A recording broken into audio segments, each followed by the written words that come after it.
Um, Good evening, everybody. So lovely to see all of you, and welcome to our lovely speakers. I think this is our fourth series of lightning, fifth series of lightning talks. Um, I'm delighted to be your host tonight because that gives our Dawn Denton, who usually does the job, the chance to tell us her story finally after on the fifth time. I've obviously got some big shoes to fill, but I'm going to try my very best. So be very, very kind to me, please. Um, I'm a Pretoria girl. I grew up in the Highveld with those big, powerful lightning storms. And really, it's be fair to say that it's been the backdrop of me growing up, that's the landscape frame, really. I've always been fascinated by lightning and thunder. It's so powerful and exhilarating and beautiful and scary. And on not more than, quite a few occasions, Tanya's mum and dad would have had a little Tanya walking into the bedroom at 2, 3 o'clock in the morning when the whole light looks like all the lights had been turned on because of the beautiful thunderstorm display. And rightly so, because obviously when Dawn does this, she comes out with wonderful stories about lightning. So I'm going to try here and outdo her. So, did you know that one lightning strike is the same amount of energy of 5 billion joules? That is enough to power one household for an entire month. And a thunderstorm equates to the same amount of energy than an atom bomb. Pretty good. I mean, I'm sure there's been many attempts of people trying to harness the energy and electricity from that. Not so easy, apparently. Apparently, lightning strikes are quite random and quite powerful, so quite difficult to bottle. And the actual lightning charge that we see is only about 2 to 3 centimeters wide. They say as wide as the thumb, and 2 to 3 miles long. And that charge, with its 5 billion joules, is so hot, it's hotter than the sun, roughly 30,000 degrees Celsius. So there we go. Now you know things about lightning you didn't do before, I'm sure. And that kind of leads us on to these wonderful, powerful talks and our speakers this evening, because it's not a mean feat to have your story, your life, your business all in 5 minutes. So you've not come here to see me, as I've said.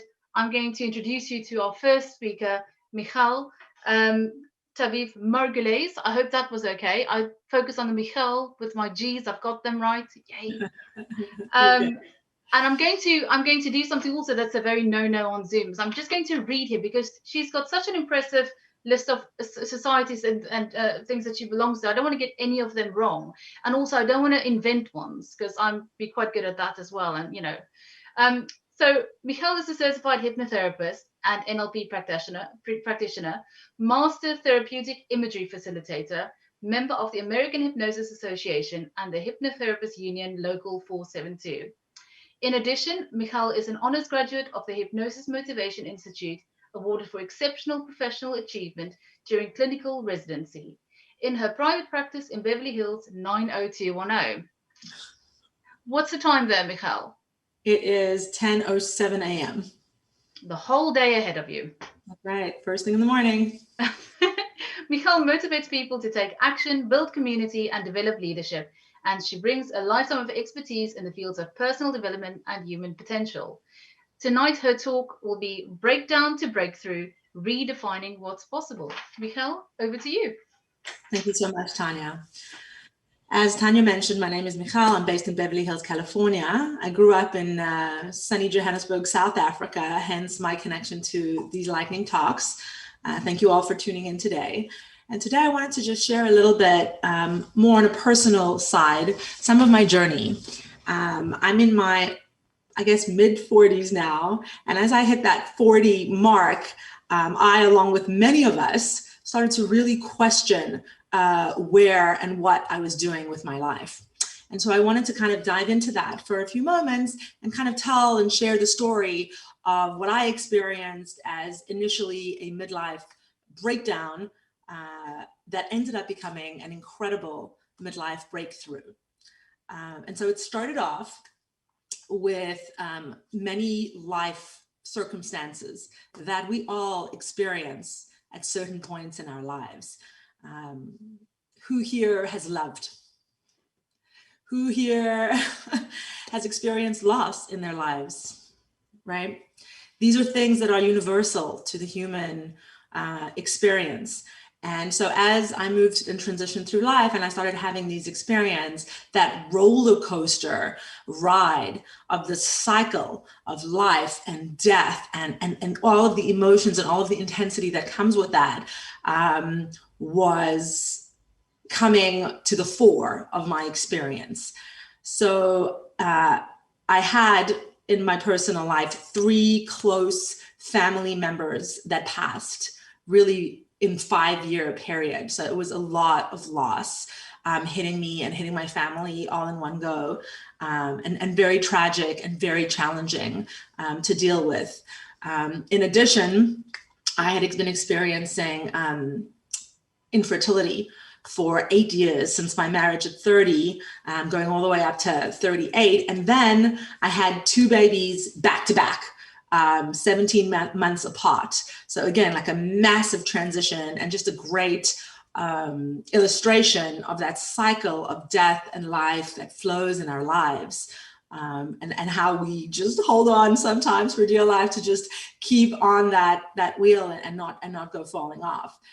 So all of these experiences really helped me to focus on what was truly important in my life, what I really wanted, what was meaningful. And it kind of made a major shift for me in terms of where I was at, specifically within my career.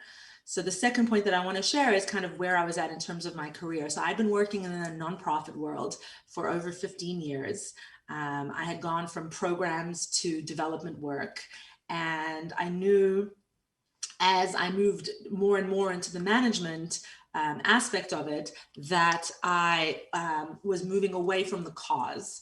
And the cause and the mission was what had always drawn me in to the nonprofit world. And as I moved away from that and I moved away from cause, I started to feel like I was out of integrity.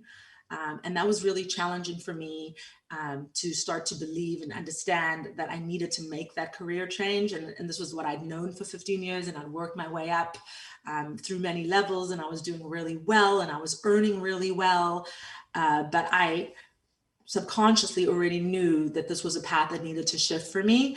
But shifting the world around me was much more difficult than I had realized initially.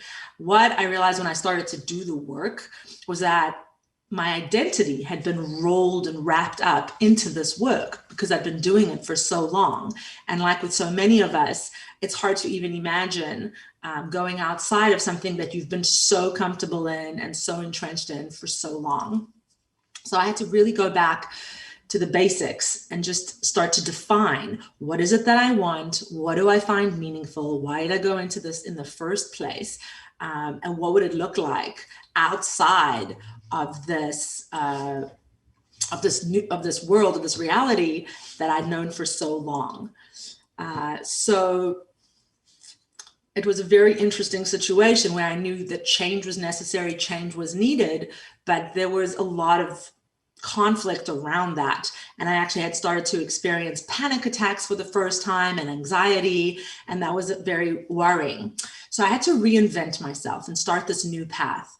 And I was on a highway driving somewhere, and I saw this sign for this hypnotherapy school. And it was just like a light bulb went up over my head. And I just knew that this was something that I wanted to explore. I'd had 2 personal experiences with hypnosis when I stopped smoking and when I had used hypnobirthing to give birth without any medication to my second child. So I knew that that was extremely powerful and had experienced what delving into the subconscious and utilizing the imagination for positive intent and positive application in your life could do.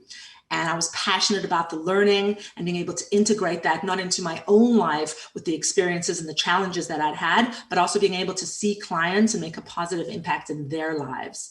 And so basically, to sum up, I have completely changed my life. I'm running now a wonderful, thriving hypnotherapy practice. I'm in a very good, balanced and moderate place, and I'm able to help others in many ways using the skills that I've learned. So just in closing, what I've learned from love and loss in my 40s is, number one, these are take homes for everybody: to be present, to really be present in your life. Life is short. We have to make the most out of every moment. We don't know what's coming next, and we never will. So being here and now sounds easier than it actually is, but just taking a breath and stepping into this moment can be an incredible gift.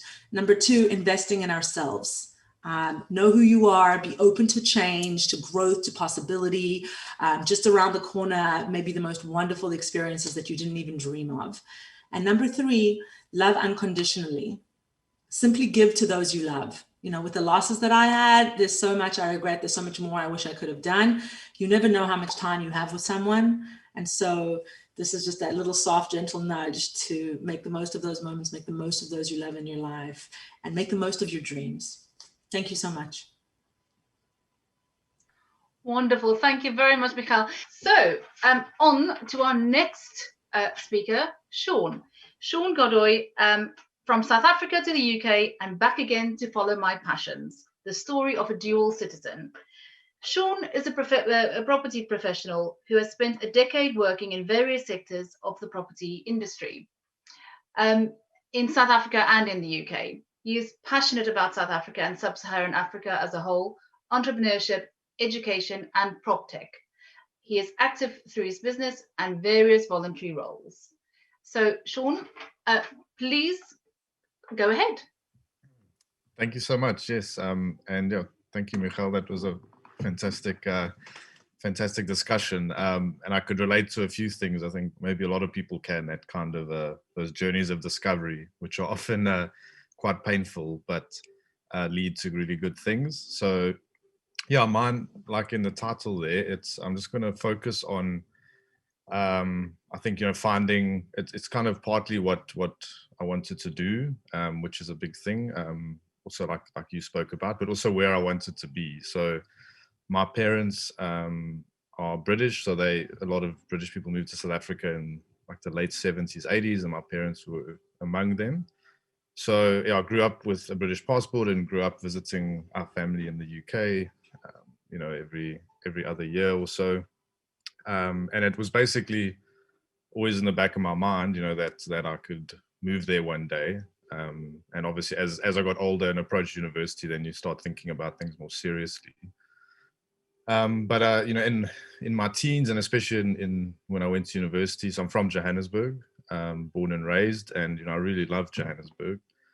And yeah, the big thought was what to study. So I actually started in architecture and dropped out after a semester. And that was one of the first, I guess, traumas of uncertainty, because it was the kind of first time, I guess, in my life where things had been shaken up a bit. And then I spent a gap year, or a late gap year in London, and then came back to study, which was always my plan. And then through this process, obviously, that like properly living in London for a while, which was, it's also a varied experience of ups and downs, but obviously it was a really good experience, and I have obviously my family around here and there. But coming back to sort of where I wanted to be, so I came back to study, and then during that time, like I studied property at Wits, and I really sort of particularly fell in love with Johannesburg properly because I was studying at Wits and I could explore.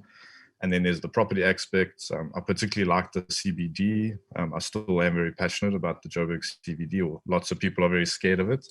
But it's a fascinating, diverse, city center, and it really is multicultural, multi-income. It's just really an awesome African city, I think. And anyway, so one of the main things I wanted to one of the themes here is having to kind of defend your decisions about maybe what you like, where you want to live.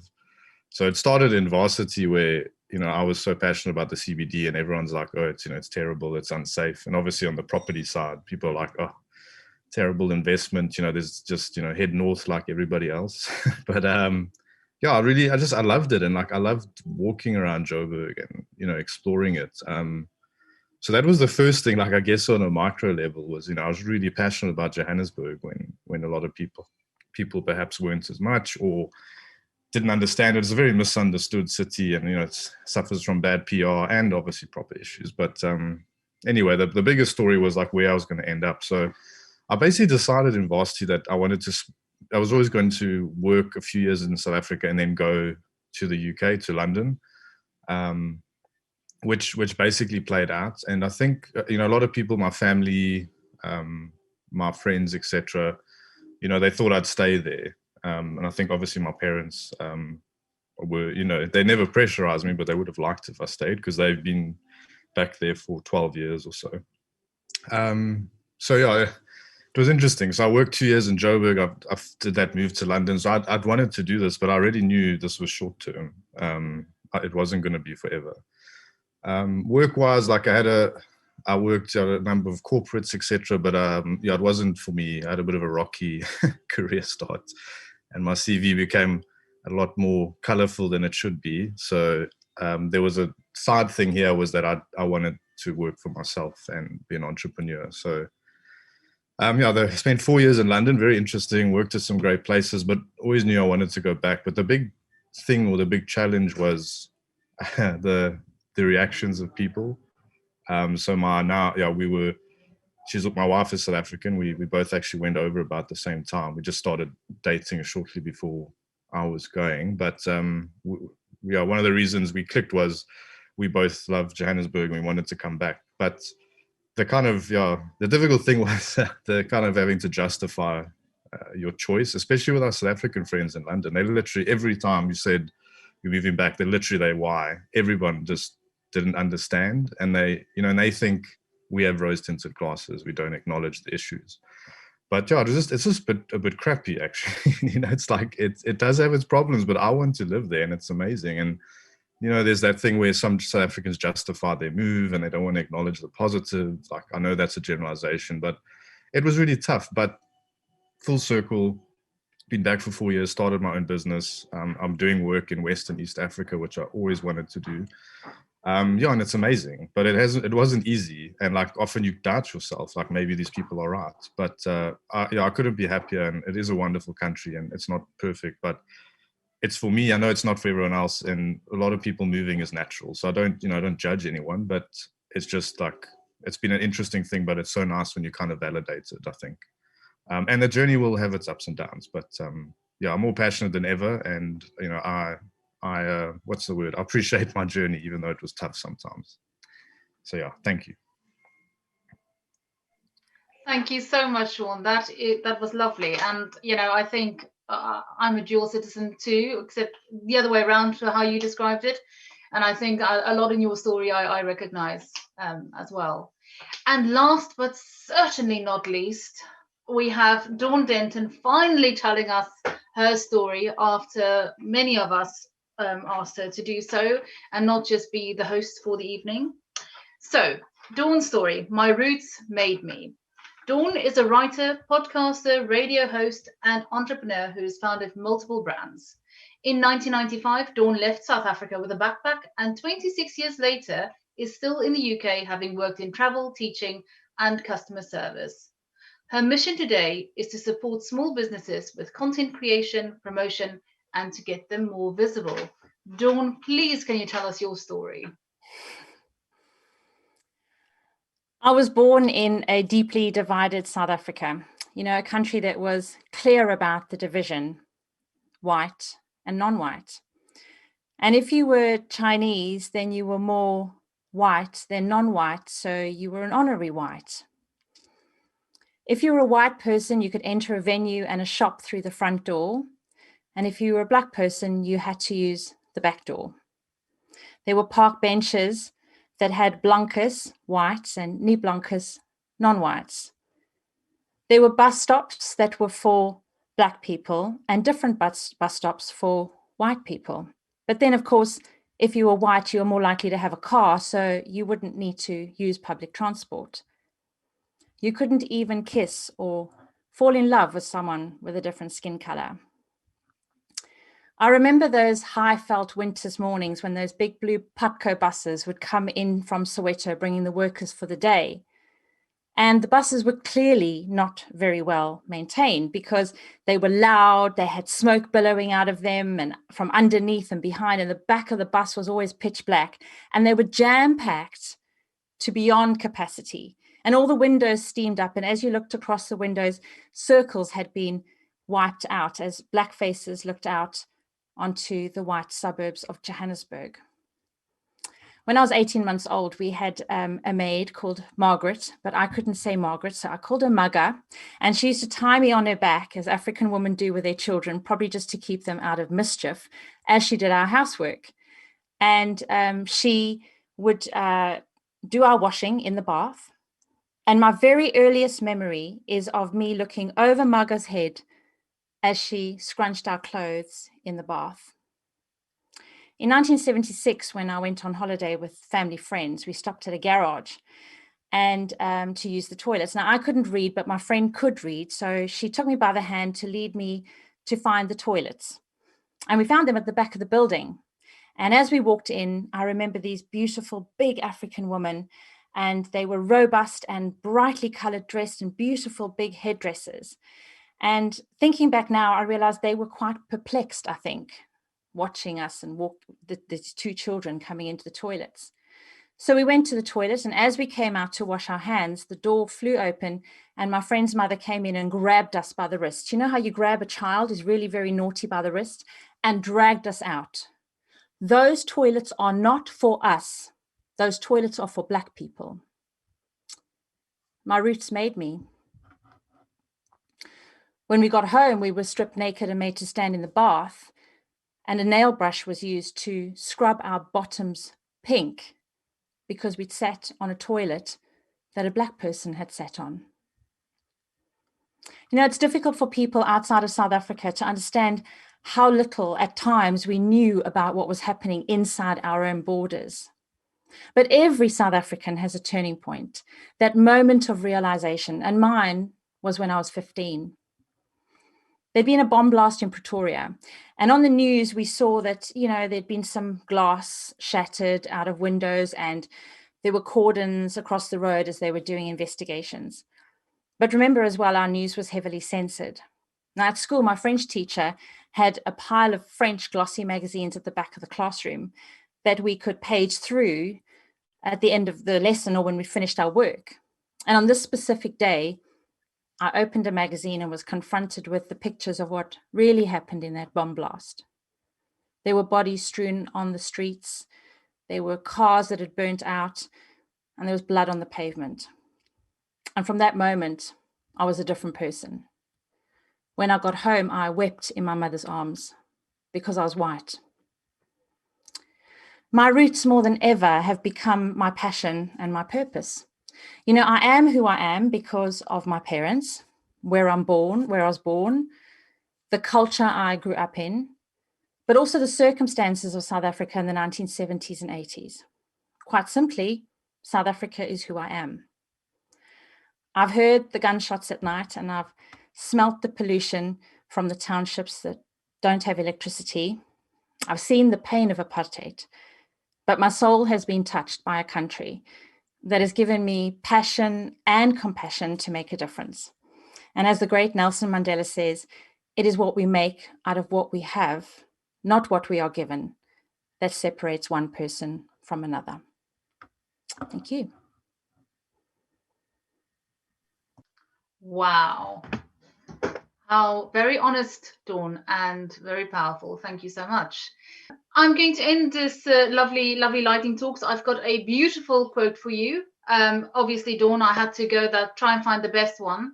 It's by an American songwriter called Edith Arbez. And this is, I'm going to use my best dramatic voice, and Miss Bredenkamp would be very, very proud of me. So here we go.